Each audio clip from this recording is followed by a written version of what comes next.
Yes, I love to run. Also, I love to go hiking. So what do? I combine the both, running and hiking. That's why when I go hiking, I always go hiking with my running shoes, my trail shoes. You never know when I might come across a spot where I say, oh my God, I need to go run up there, or I need to go run across there. I'm always up for a game run. A lot of the times I see these obstacles, perhaps a dry riverbed or a steep hill. I love running up hills. There was a couple of times where I drove all the way to the other side of the island. It's over 100 miles just to do a 6-mile run. But it wasn't just any 6-mile run. It was a run alongside a lava flow, an actual flowing lava flow. Who runs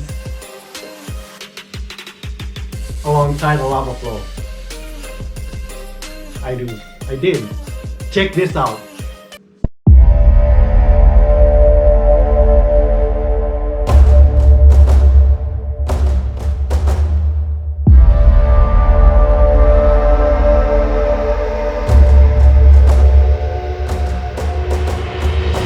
So yeah, I drove all the way to the other side of the island, over 100 miles, just so I could run about 6 miles, about a 10K, but I wanted to run next to an active lava flow.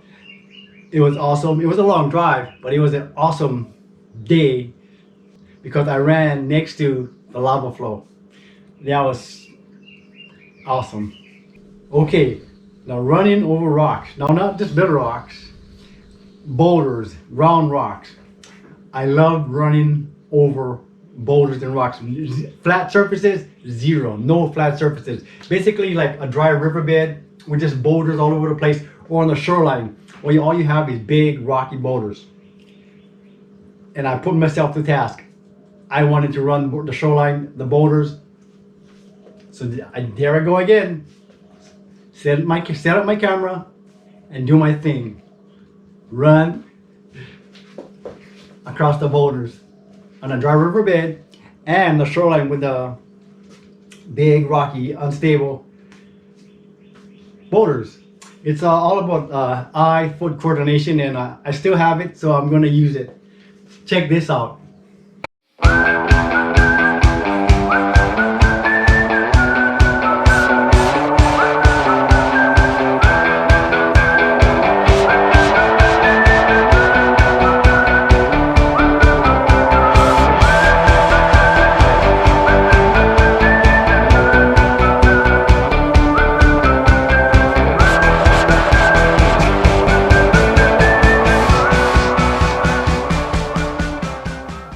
There was this one time when I was out in the lava flow, the lava was coming down the pulley, and I was in the middle of the flow. The flow was scattered, here and there and all over the place. It was a fairly wide flow. And I found myself in the middle of the lava flow. I was looking around like, oh my God, how did I get in here?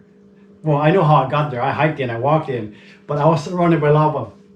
And I needed to cross the lava flow. So what did I do? I ran. I actually ran hopscotch across the lava flow.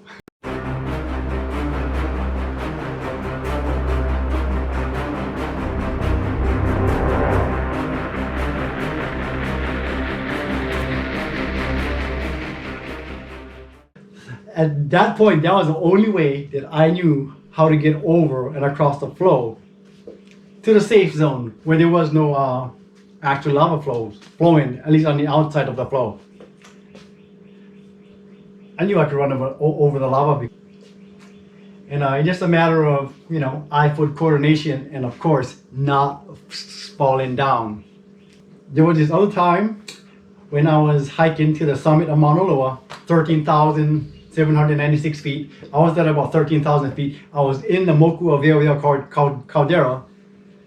I was at 13,000 feet, and I was inside the caldera. I was inside a Moku Aweaweao caldera. And it just dawned on me, I want to do a run up here. Now this is 13,000 feet. I have a hard time running at 10,000 feet. I have a hard time running at 9,000 feet because the higher up you go, of course, we all know, the less oxygen you have. So you really have to move very slowly, methodically. But I wanted to do a run, basically a 100-yard dash, not a sprint now, a dash. So I set up my camera inside of the crater, Moku Oveoveo Caldera, and I did my 100-yard dash up at 13,000 feet on Mauna Loa. Oh boy, that was fun. But it was, after I turned the camera off, I had to sit down for a few minutes because I was winded. I got lightheaded. I had to breathe very slowly and deep breath to get my breath back because running 100 yards up there is no easy task. I know it's just 100 yards, but still, 13,000 feet. I think up there you have 40% less oxygen than you do down at sea level, so it's pretty hard. But that was a one-time deal. I just did it once. But if I go up to Mauna Loa again, which I'm sure I will, I'm gonna do it one more time. So check out this video. Okay, now this is something that I really want to do. I'm at the top of Mauna Loa. I'm in the caldera, Moku Oveoveo Caldera. I'm at 13,000 feet. And I want to do a 100-yard dash. Because not very many people do a 100-yard dash in Moku Oveoveo Caldera on top of Mauna Loa, one of the largest active volcanoes in the world. And I want to do it. I hope I don't fall flat on my face because of the lack of oxygen. But I want to do a 100-yard dash up here on Mauna Loa in the Moku Oveoveo Caldera. Right here, right now. I'm going to set up my camera and do 100 yards. I'm going to do a sprint. No, I want to see how much of a sprint I can do. Anyway, I'm going to set it up right here like this. Right there, that's the trail that I came in on, and I'm going to do a sprint of 100 yards. Please don't let me fall flat on my face. Okay, gang, you ready? Okay. 100-yard dash up here. Set this camera right there.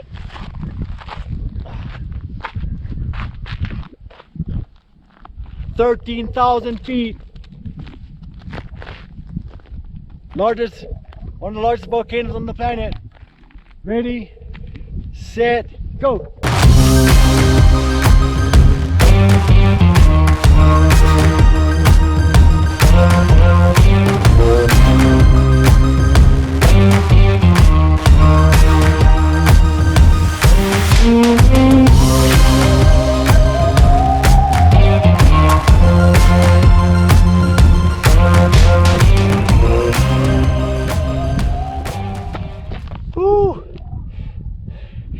That was about 100 yards, I hope.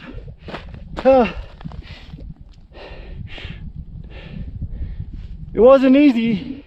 I'm all winded now because of the lack of oxygen. There's 40% less oxygen up here than there is at sea level. But at least I can say I ran in the crater, in a caldera, at 13,000 feet on Mauna Loa. Yes, I'm stoked. Woo! I'm gonna sit down here for a minute and catch my breath. Alright, gang, that's me goofing around on the top of Mauna Loa. Alright.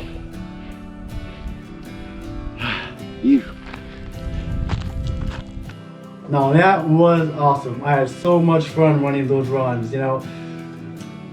Fortunately, I didn't fall in any of those runs. I didn't stumble. I didn't trip. I came back intact.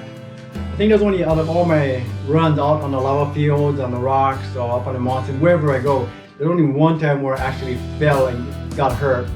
I actually fell and tried to catch myself, and on the way down in the lava, my finger bent all the way back that way. So I didn't break anything, I just dislocated my finger. Other than that, you know, scrapes, bruises, minor stuff like that. So far, I haven't gotten hurt, knock on wood. fun runs. Hopping over the lava, hopping over the boulders, running up at altitude without falling over and on my face. But yeah, it's fun. I really enjoy it, and I hope you enjoyed the video. So until the next video, whatever I do, I don't know what I'm going to do half of the time. Be safe, take care, love one another, and I shall talk to you later. All right, everybody, aloha.